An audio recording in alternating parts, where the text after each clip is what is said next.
ఈ రాష్ట్రంలో తెలుగుదేశం పార్టీ వారు ఎవరైనా సరే వాళ్ళు తెలుగుదేశం పార్టీ వారు అయితే చాలు ఎవరినైనా కూడా వాళ్ళు పోయి కొట్టచ్చు, ఎవరి ఆస్తులైనా కూడా వాళ్ళు ధ్వంసం చేయొచ్చు, ఎవరినైనా హత్య చేయొచ్చు, ఎవరి మీదైనా హత్యా ప్రయత్నం చేయొచ్చు.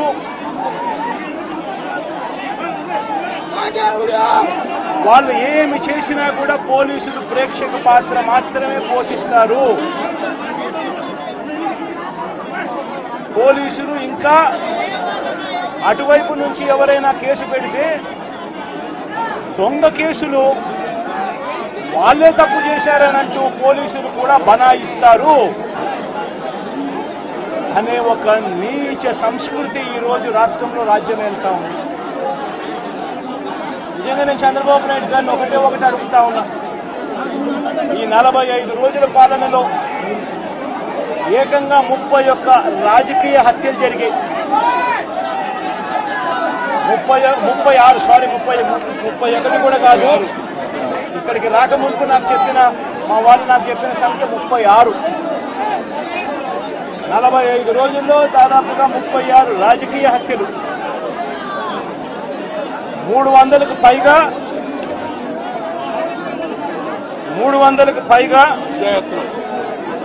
హత్యాయత్నాలు, 300కు పైగా హత్యాయత్నాలు. తెలుగుదేశం పార్టీ వాళ్ళ వేధింపులు భరించలేక 35 మంది ఆత్మహత్యలు చేసుకున్న పరిస్థితులు రాష్ట్రంలో ఉన్నాయి. 560 చోట్ల ప్రైవేట్ ఆస్తులను ధ్వంసం చేశారు. ఇంట్లో చొరబడుతున్నారు, ఆస్తులను ధ్వంసం చేస్తా ఉన్నారు, షాపులను కాల్చేస్తా ఉన్నారు. వైఎస్ఆర్సీపీ సానుభూతి పరుల చీనీ చెట్లను నరికేస్తా ఉన్నారు. ఇటువంటి ప్రైవేట్ ఆస్తులు 560 చోట్ల ప్రైవేట్ ఆస్తులను ధ్వంసం చేశారు. 490 చోట్ల ప్రభుత్వ ఆస్తులను ధ్వంసం చేశారు. 490 చోట్ల ప్రభుత్వ ఆస్తులను ధ్వంసం చేశారు. ఇవి కాక 1000కి పైగా దౌర్జన్యాలు, దాడులు. 1000కి పైగా దౌర్జన్యాలు, దాడులు. ఈ 45 రోజుల్లో తెలుగుదేశం పార్టీ అధికారంలోకి వచ్చిన తర్వాత ఈ రాష్ట్రంలో ఇది లా అండ్ ఆర్డర్ పరిస్థితి. నేను అడుగుతా ఉన్నాను, ఒకసారి ఆలోచన చేయమని అడుగుతా ఉన్నాను. ఎంతటి దారుణంగా లా అండ్ ఆర్డర్ పరిస్థితి ఉంది అన్నదానికి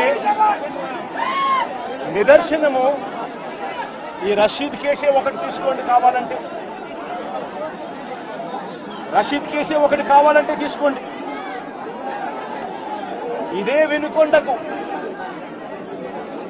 ఇంతకు ముందు ఎస్పీగా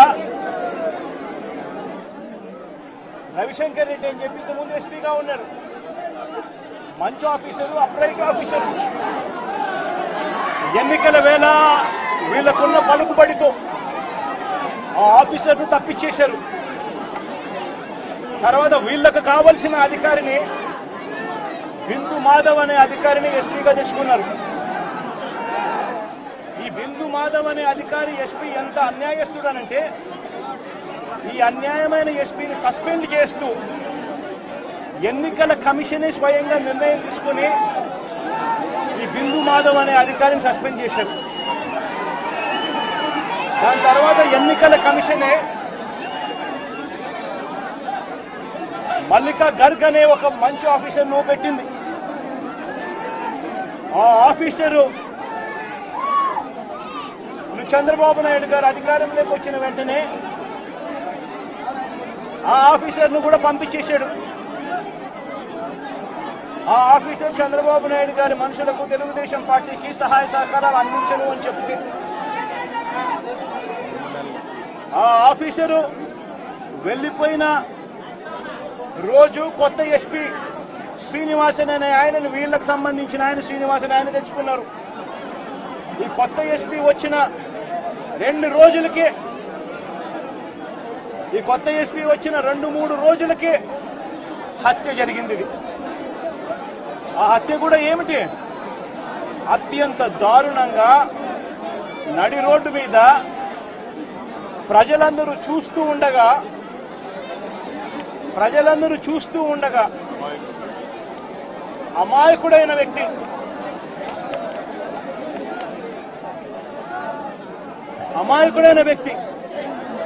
ఈ వ్యక్తి ఒక సాధారణ ఉద్యోగస్తుడు. వైన్ షాప్లో తాను పనిచేసుకుంటూ సూపర్వైజర్గా తాను పనిచేసుకుంటూ వైన్ షాప్లో తన జీవితం గడుపుతా ఉన్న ఒక సామాన్యమైన వ్యక్తి. ఇటువంటి వ్యక్తిని అతి కిరాతకంగా నడి రోడ్డు మీద అందరూ చూస్తూ ఉండగానే కిరాతకంగా కత్తి తీసుకొని అతి దారుణంగా నరకడము. ఆ నరుకుతూ వైఎస్ఆర్ కాంగ్రెస్ పార్టీకి సంబంధించిన సానుభూతి పరులందరినీ కూడా ఈ మాదిరిగా మేము నరుకుతాము అని చెప్పి రాష్ట్ర వ్యాప్తంగా ఒక మెసేజ్ పంపించడం కోసం అతి కిరాతకంగా నడి రోడ్డు మీద ఒక వ్యక్తిని నరుకుతాం. ఎంతటి దారుణంగా ఉంది అంటే పోలీసు వ్యవస్థ వీళ్ళదే. ఇదే ఈనాడు, ఇదే ఆంధ్రజ్యోతి, ఇదే TV5 వీళ్ళందరూ కూడా పత్రికల ముసుగులో వీళ్ళు కూడా ఏ స్థాయికి దిగజారిపోయారో ఒక్కసారి గమనించమని అడుగుతా ఉన్నా. ఈనాడులో ఈరోజు నిన్ననో ఒక స్టోరీ. అప్పుడెప్పుడో మోటార్ బైక్ కాలిందట. ఆ మోటార్ బైక్ అనే వ్యక్తి కాల్చింది. ఆ మోటార్ బైక్ అనే వ్యక్తి ఈ జిలాని ఇదే మోటార్ బైకు అది వైఎస్ఆర్సీపీ వాళ్ళు కాల్చారట. అందుకనే 2 ఏళ్ల తర్వాత ఇది జరిగిందట అని చెప్పి ఒక దిక్కుమాలిన అబద్ధం చెప్తారు.